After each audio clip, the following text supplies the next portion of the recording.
Hi friends, welcome back to ಅರ್ಸಿಕ್ career on YouTube channel. ಯಾರೆಲ್ಲ ಹೊಸದಾಗಿ ನಮ್ಮ ಚಾನಲ್ ವಾಚ್ ಮಾಡ್ತಾ ಇದ್ದೀರಾ, ಪ್ಲೀಸ್ ದಯವಿಟ್ಟು ಸಬ್ಸ್ಕ್ರೈಬ್ ಮಾಡ್ಕೊಂಡು ವಿಡಿಯೋನ ವಾಚ್ ಮಾಡಿ. ಹಾಗೆ ಪಕ್ಕದಾಗಿರೋ ಬೆಲ್ ಐಕಾನ್ ಕ್ಲಿಕ್ ಮಾಡಿ. ನಮ್ಮ ಎಲ್ಲ ವಿಡಿಯೋ ನೋಟಿಫಿಕೇಶನ್ ನಿಮ್ಮ ಮೊಬೈಲಲ್ಲಿ ಬರ್ತಾ ಇರುತ್ತೆ. ಎವ್ರಿಡೇ ಇದೇ ಥರ ವಾಚ್ ಮಾಡ್ತಾ ಇರ್ಬೋದು. ಹಾಗೆ ಇಷ್ಟ ಆದರೆ ಒಂದು ಲೈಕ್ ಮಾಡಿ, ಶೇರ್ ಮಾಡಿ, ನಿಮ್ಮ ಅನಿಸಿಕೆಗಳನ್ನ ಕಮೆಂಟ್ ಬಾಕ್ಸಲ್ಲಿ ತಿಳಿಸಿ. ಬನ್ನಿ ಸ್ನೇಹಿತರೆ, ವಿಡಿಯೋ ಸ್ಟಾರ್ಟ್ ಮಾಡೋಣ. ಗೊತ್ತಿರಬೇಕು, ಇವಾಗ ಒಂದು ಊಬರ್ ಬೈಕ್ ಟ್ಯಾಕ್ಸಿ ಕೂಡ ಆಕ್ಸಿಡೆಂಟ್ ಆಗಿದೆ. ಅದರಲ್ಲಿ ಹೋಗ್ತಕ್ಕಂಥ ಪ್ಯಾಸೆಂಜರ್ ಲೇಡೀಸ್ ಇದ್ದರು, ಅವರು ಸ್ಪಾಟಲ್ಲೇ ಡೆತ್ ಆಗಿದ್ದಾರೆ. ಹಾಗೆ ಡ್ರೈವರ್ಗೆ, ಗಾಡಿ ಓಡಿಸ್ತಾ ಇದ್ದಾರ ಏನು ಟೂ ವೀಲರ್ ಡ್ರೈವರು, ಹೊಂಡಾ ಆಕ್ಟಿವಾ ಬೈಕು, ಅವರಿಗೆ ಸ್ವಲ್ಪ ಸಣ್ಣ ಪುಟ್ಟ ಇಂಜುರಿ ಆಗಿ ಹಾಸ್ಪಿಟಲ್ಲಿ ಟ್ರೀಟ್ಮೆಂಟ್ ತಗೊತಾ ಇದ್ದಾರೆ. ಇದು ಆಗಿರೋದು ಆ್ಯಕ್ಚುಲಿ ಕರ್ನಾಟಕದಲ್ಲ, ಮುಂಬೈಯಲ್ಲಿ ಗೊತ್ತಿರಬೇಕು, ಅಲ್ಲಿ ಎಲೆಕ್ಟ್ರಿಕಲ್ ವೆಹಿಕಲ್ಸ್ಗೆ ಅಷ್ಟೇ ಪರ್ಮಿಷನ್ ಕೊಟ್ಟಿರೋದು. ಬಟ್ ಈ ಊಬರ್ ಕಂಪ್ನಿಯವರು ಒಳಂದೊಳಗೇನೆ ಬೇರೆ ಬೇರೆ ಗಾಡಿಗಳಿಗೆಲ್ಲ ರಿಜಿಸ್ಟರ್ ಮಾಡಿಸ್ಬಿಟ್ಟಿದ್ದಾರೆ. ಹಿಂಗಾಗಿ ಒಂದು ಪ್ರಾಬ್ಲಮ್ ಕೂಡ ಆಗ್ತಾ ಇದೆ. ಇವಾಗ ಹೋಂಡಾ ಆಕ್ಟಿವಾದಲ್ಲಿ ಆಗಿರೋದು. ಹಂಗಾಗಿ ಈಗ ಏನಾಗಿದೆ, ಡೈರೆಕ್ಟ್ ಕೇಸ್ ಊಬರ್ ಕಂಪ್ನಿ ಮೇಲೆ ಬಿದ್ದುಬಿಟ್ಟಿದೆ. ಇವಾಗ ಇದು ಆಕ್ಸಿಡೆಂಟ್ ಹೆಂಗಾಯ್ತು ಅಂತ ಕೂಡ ಹೇಳ್ತೀನಿ ಬನ್ನಿ. ಆ ಬೈಕ್ ಟ್ಯಾಕ್ಸಿ ರೈಡರ್ ಕೂಡ 100% ಕೂಡ ತಪ್ಪಿಲ್ಲ. ಅವ್ರು ಕರೆಕ್ಟಾಗಿ ಗಾಡಿ ಓಡಿಸ್ಕೊಂಡು ಹೋಗ್ತಾ ಇದ್ದಾರೆ, ಪ್ಯಾಸೆಂಜರ್ ಕೂರಿಸ್ಕೊಂಡು.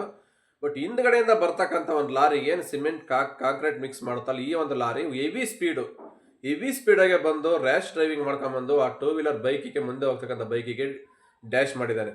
ಈ ಮಾಡಿರ್ತಕ್ಕಂಥ ಸಂದರ್ಭದಲ್ಲಿ ಏನಾಗಿದೆ, ಬೈಕ್ ಟ್ಯಾಕ್ಸಿ ರೈಡರ್ ಒಂದು ಕಡೆ ಬಿದ್ದಾನೆ, ಲೇಡೀಸ್ ಒಂದು ಕಡೆ ಬಿದ್ದಾರೆ. ಲೇಡೀಸ್ ರೈಟ್ ಸೈಡ್ ಬಿದ್ದಾಗ ಏನಾಗುತ್ತೆ, ಅವರಿಗೆ ತಲೆಗೆ ಬಲವಾಗಿ ಏಟ್ ಬಿದ್ದಿದೆ. ಏಟ್ ಬಿದ್ದಾಗ ಏನಾಗಿದೆ, ಫುಲ್ ಅಲ್ಲೇ ಸ್ಪಾಟಲ್ಲೇ ಆಲ್ಮೋಸ್ಟ್ ಹೋಗ್ಬಿಟ್ಟಿದೆ ಪ್ರಾಣ. ಅದನ್ನು ಹಾಸ್ಪಿಟ್ಲಿಗೆ ತಗೊಂಡು ಹೋಗಿದ್ದಾರೆ. But hospital doctor it's to late, already death ಅಂತ ಅನೌನ್ಸ್ ಮಾಡಿಬಿಟ್ಟಿದ್ದಾರೆ.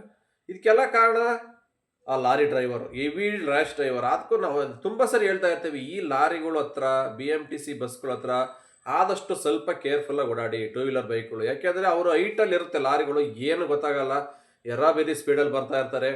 ಈ ಥರ ಸ್ಪೀಡಲ್ಲಿ ಬಂದಾಗ ಟೂ ವೀಲರ್ ಕೆಳಗಡೆ ಏನಾದ್ರು ಟೂ ವೀಲ್ ಇರುತ್ತಲ್ಲ, ಲಾರಿ ಚಕ್ರಕ್ಕಷ್ಟೇ ಹೈಟ್ ಬರುತ್ತೆ ನಮ್ಮ ಬೈಕು. ಅವ್ರಿಗೆ ಕಾಣಿಸೋದೇ ಎಲ್ಲ ಮಿರಾರಲ್ಲಿ, ಈ ಹಿಂದ್ಗಡೆ ಪಕ್ಕದಲ್ಲಿ ಬೈಕ್ ಹೋಗ್ತದೆ ಏನಂತವ. ಹಾಗಾಗಿ ಹೆವಿ ಸ್ಪೀಡ್ ಬಂದಾಗ ಈ ಥರ ಆಕ್ಸಿಡೆಂಟ್ ಆಗೋದು ಜಾಸ್ತಿ ಇದೆ. ಅದಕ್ಕೋಸ್ಕರ ಲಾರಿಗಳ ಹತ್ರ ಆದಷ್ಟು ಟೂ ವೀಲರ್ ಯಾರ್ಯಾರು ಓಡಿಸ್ತೀರಾ, ಆದಷ್ಟು ತುಂಬ ಡಿಸ್ಟೆನ್ಸಾಗೆ ಓಡಿಸಿ. ಜಾಸ್ತಿ ಆಕ್ಸಿಡೆಂಟ್ ಆಗೋದೇ ಬೆಂಗಳೂರಲ್ಲಿ ಇದೆ, ಗೊತ್ತಿರಬೇಕು. BBMP ಕಸ ಲಾರಿಗಳಿದಾವಲ್ಲ, ಅಂಥ ಲಾರಿಗಳಲ್ಲಿ, BMTC ಬಸ್ಗಳು, ದೊಡ್ಡ ದೊಡ್ಡ ಟ್ರಕ್ಕುಗಳು, ಇವರಿಂದ ಆದಷ್ಟು ಟೂ ವೀಲರ್ಸ್ ದೂರ ಇರಿ, ಅವಾಯ್ಡ್ ಮಾಡಿ, ಆದಷ್ಟು ನಿಯರೆಸ್ಟ್ ಇವರು ಹೋಗೋದು. ಈ ಥರ ಆಗ್ತಕ್ಕಂಥ ಸಾಧ್ಯತೆ ಜಾಸ್ತಿ.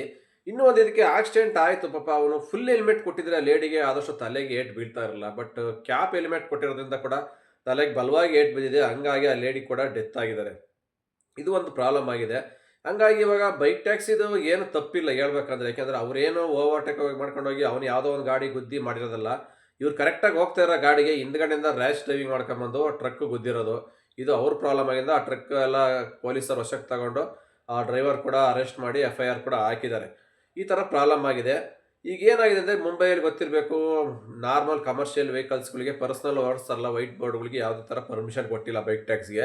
ಅಲ್ಲಿ ಓನ್ಲಿ ಎಲ್ಲೋ ಗ್ರೀನ್ ಬೋರ್ಡು ಏನು ಎಲೆಕ್ಟ್ರಿಕಲ್ ವೆಹಿಕಲ್ ಇದೆಯಲ್ಲ ಅವಕ್ಕೆ ಮಾತ್ರ ಪರ್ಮಿಷನ್ ಕೊಟ್ಟಿರೋದ್ರಿಂದ ಒಬ್ಬೊಬ್ಬರು ಸ್ವಂತ ವೆಹಿಕಲ್ಸ್ ಕೂಡ ಅಟ್ಯಾಚ್ ಮಾಡ್ಕೊಂಡು ಓಡಿಸ್ತಾ ಇದ್ದಾರೆ.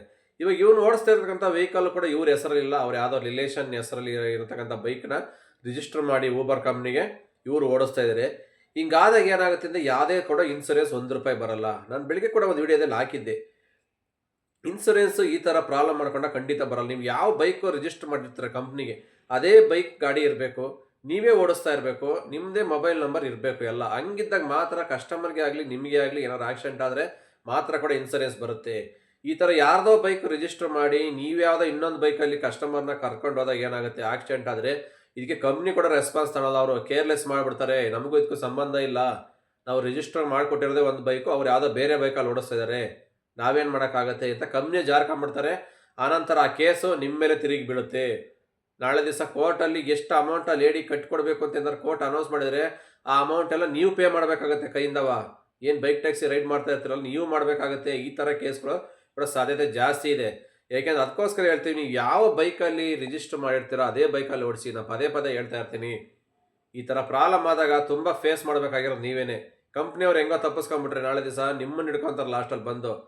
ನೀನು ಹೆಂಗಪ್ಪ ಬೇರೆ ಬೈಕ್ ರಿಜಿಸ್ಟರ್ ಮಾಡಿದ್ಯಾ, ಇವತ್ತು ಈ ಬೈಕಲ್ಲಿ ತಗೊಂಡು ಓಡಿಸ್ತಾ ಇದೆಯಾ, ನಿನಗೆ ಯಾರು ಪರ್ಮಿಷನ್ ಕೊಟ್ಟಿದ್ದು ಇದನ್ನು ಓಡಿಸೋಕ್ಕೆ ಅಂತ ನಿಮ್ಮ ಬುಡಕ್ಕೆ ಬಂದರೆ ಏನು ಮಾಡ್ತೀರ ನಾಳೆ ದಿನ? ನೋಡಿ, ಇವಾಗ ಅದೇ ಥರ ಆಗಿರೋದು. ಬಟ್ ಇವಾಗ ಪ್ರೆಸೆಂಟ್ ಆ ರೈಡರ್ ಮೇಲೆ ಏನು ಕೇಸ್ ಆಗಿಲ್ಲ, ಅವ್ನು ಹಾಸ್ಪಿಟ್ಲಲ್ಲಿ ಇದ್ದಾನೆ, ಓಕೆ. ಕಂಪ್ನಿ ಮೇಲೆ ಕೇಸ್ ಆಯಿತು, ಡೈರೆಕ್ಟ್ CEO ಮೇಲೆ ಕೇಸ್ ಹಾಕಿದ್ದಾರೆ, ಡೈರೆಕ್ಟರ್ ಮೇಲೆ. ಅವ್ರೇನಾದ್ರು ನಾಳೆ ಉಲ್ಟಾ ಹೊಡೆದ್ಬಿಟ್ರೆ ಏನು ಮಾಡ್ತೀರಾ? ಇದು ನಮಗೂ ಇದಕ್ಕೂ ಸಂಬಂಧ ಇಲ್ಲ. ನಾವು ರಿಜಿಸ್ಟರ್ ಮಾಡಿಕೊಟ್ಟಿರೋ ಗಾಡಿನೇ ಬೇರೆ, ಅವ್ರು ಯಾವುದೋ ಬೇರೆ ಗಾಡಿ ತಗೊಂಡು ಓಡಿಸ್ತಾ ಇದ್ದಾರೆ. ಇದು ನಾವೇನು ಮಾಡೋಕೆ, ನಮಗೇನು ಗೊತ್ತಿರುತ್ತೆ ಅವ್ರು ಯಾವ ಗಾಡಿ ಓಡಿಸ್ತಾ ಇದ್ದಾರೆ ರೋಡಲ್ಲಿಂತ? ಇದು ಕಸ್ಟಮರ್ ನೋಡ್ಕೋಬೇಕಲ್ವಾ? ಕಸ್ಟಮರ್ ಬುಕ್ ಮಾಡಿದಾಗ ಯಾವ ಗಾಡಿ ಬಂತು, ಸೇಮ್ ನಂಬರ್ ಇತ್ತಾ, ಹೋಗ್ಬೇಕು ಕುತ್ಕೊಂಡು. ಬೇರೆ ಗಾಡಿ ಬಂತಾ, ಹೋಗಬಾರ್ದು. ಈ ಥರ ಕಸ್ಟಮರ್ಗಳ ಮೇಲೆ ರೈಡರ್ಗಳೆಲ್ಲ ಎತ್ತಾಕ್ಬಿಟ್ರೆ ಏನು ಮಾಡ್ಬೇಕಾಗುತ್ತೆ ನಾಳೆ ದಿವಸ? ನಿಮಗೆ ಪ್ರಾಬ್ಲಮ್ಮು. ಅದಕ್ಕೋಸ್ಕರ ಆದಷ್ಟು ಹೇಳ್ತೀನಿ, ಡೆಲಿವರಿ ಬಾಯ್ಸ್ ಆಗ್ಬೋದು, ರೈಡರ್ಸ್ ಯಾರೇ ಆಗಲಿ, ಸ್ವಂತ ಗಾಡೀಲಿ ನೀವು ಯಾವ ಗಾಡಿ ಅಟ್ಯಾಚ್ ಮಾಡ್ತೀರೋ ಅದೇ ಗಾಡಿ ಓಡಿಸಿ, ನೀವೇ ಡ್ರೈವ್ ಮಾಡಿ. ನಿಮ್ಮ ಹೆಸರಲ್ಲಿ ರಿಜಿಸ್ಟರ್ ಮಾಡಿಕೊಟ್ಟು ಬೇರೆ ಯಾರೋ ಇನ್ನೊಬ್ಬರು ಓಡಿಸ್ತಾ ಇದ್ರೆ ಅವನಿಗೇನೋ ಆಗೋಯ್ತು, ನಾಳೆ ದಿವಸ ನಿಮ್ಮನ್ನೇ ಹಿಡ್ಕೊತಾರೆ ಬಂದು. ನಿಮ್ಮ ಹೆಸರಲ್ಲಿ ಡಾಕ್ಯುಮೆಂಟ್ಸ್ ರಿಜಿಸ್ಟರ್ ಆಗಿರುತ್ತೆ ಬೈಕ್ ಟ್ಯಾಕ್ಸಿಗೆ. ಅದಕ್ಕೋಸ್ಕರ ದಯವಿಟ್ಟು ಯಾರು ಕೂಡ ಬೈಕ್ ಟ್ಯಾಕ್ಸಿಗೆ ನಿಮ್ಮ ಡಾಕ್ಯುಮೆಂಟ್ಸ್ ಬೇರೆಯವ್ರಿಗೆ ಕೊಡಬೇಡಿ. ಇನ್ ಕೇಸ್ ಈ ಥರ ಕೊಟ್ಟಾಗ ಏನಾಗುತ್ತೆ ನೋಡಿ, ಈ ಥರ ಪ್ರಾಬ್ಲಮ್ಗಳು. ಫುಡ್ ಡೆಲಿವರಿ ಅವು ಇವು ಹೆಂಗೆ ನಡೀತಾ ಪರವಾಗಿಲ್ಲ ಬಿಡಿ ಅನ್ಬೋದು, ಬಟ್ ಬೈಕ್ ಟ್ಯಾಕ್ಸಿಲಿ ತುಂಬ ಡೇಂಜರ್ ಆಗುತ್ತೆ. ಯಾರೋ ಅಕೌಂಟು, ಯಾರೋ ಡಾಕ್ಯುಮೆಂಟ್ಸ್ಗಳು, RC DL ಗಾಡಿ ನಂಬರ್ ಇನ್ಯಾರ್ದೋ ಇರುತ್ತೆ, ಯಾರೋ ಒಬ್ಬ ಡ್ರೈವ್ ಮಾಡ್ತಾ ಇರ್ತಾನೆ, ಅವನೇನೋ ಸತ್ಯವಾದ, ಅವ್ನೇನು ಕೇಳಲ್ಲ, ನಾಷ್ಟು ಡಾಕ್ಯುಮೆಂಟ್ಸ್ ಯಾರ ಹೆಸರಿದೆ ಗಾಡಿ ನಿಮ್ಮನ್ನು ಹಿಡ್ಕೊತಾರೆ ಬಂದು. ನೀನು ಹೆಂಗೆ ಕೊಟ್ಟಪ್ಪ ಗಾಡಿ ಅವನಿಗೆ? ನಿನ್ನ ಹೆಸರಲ್ಲಿ ಗಾಡಿ ಇದೆ, ನಿನ್ನ ಹೆಸರಲ್ಲಿ ಡಾಕ್ಯುಮೆಂಟ್ಸ್ ರಿಜಿಸ್ಟರ್ ಆಗಿದೆ, ನೀನು ಹೆಂಗೆ ಕೊಟ್ಟೆ ಅವ್ನ ಗಾಡಿ ಅಂತ ನಿಮ್ಮನ್ನು ಹಿಡ್ಕೊಂಡು ಕೇಸು ನಿಮ್ಮ ಮೇಲೆ ಬೀಳುತ್ತೆ.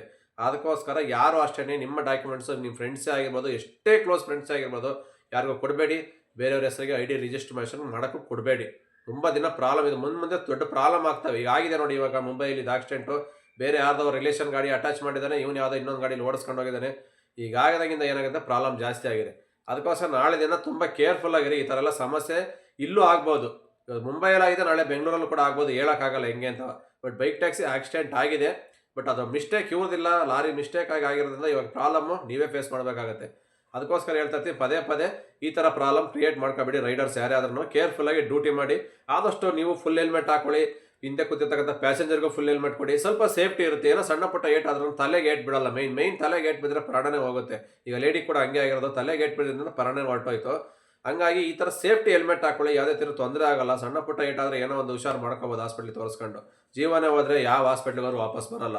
ಓಕೆ ಫ್ರೆಂಡ್ಸ್, ಅದಕ್ಕೋಸ್ಕರ ನಾನು ಹೇಳ್ತಾ ಇರ್ತೀನಿ, ಈ ಥರ ಸೇಫಾಗಿ ಡ್ಯೂಟಿ ಮಾಡಿ ಅಂತ ಆದಷ್ಟು ಫುಲ್ ಹೆಲ್ಮೆಟ್ ಹಾಕೊಳ್ಳಿ. ಓಕೆ, ಈ ವಿಡಿಯೋ ಇಷ್ಟ ಆಯ್ತು ಅಂತ ಅಂದ್ಕೊಳ್ತೀನಿ. ಈ ವಿಡಿಯೋ ಇಷ್ಟ ಆದರೆ ಒಂದು ಲೈಕ್ ಮಾಡಿ, ಆದಷ್ಟು ಶೇರ್ ಮಾಡಿ, ತುಂಬ ರೈಡರ್ಸ್ಗಳ ತಲುಪೋವರೆಗೂ ಅವ್ರಿಗೂ ಕೂಡ ಈ ವಿಷಯ ತಲುಪಲಿ. ಈ ಒಂದು ವಿಷಯ ತಲುಪಿದ ಮೇಲೆ ಅವರು ಸ್ವಲ್ಪ ಎಚ್ಚೆತ್ಕೊಂಡು ಸ್ವಲ್ಪ ಸಿನ್ಸಿಯರಾಗಿ ಡ್ಯೂಟಿ ಮಾಡಲಿ ಅಂತ ಹೇಳ್ತೀನಿ ಅಷ್ಟೇ. ಓಕೆ, ಮತ್ತೆ ಸಿಗೋಣ ಮುಂದಿನ ವಿಡಿಯೋದಲ್ಲಿ. ಅಲ್ಲಿವರೆಗೂ take care, bye bye, have a nice day. ಜೈ ಹಿಂದ್, ಜೈ ಕರ್ನಾಟಕ ಮಾತೆ.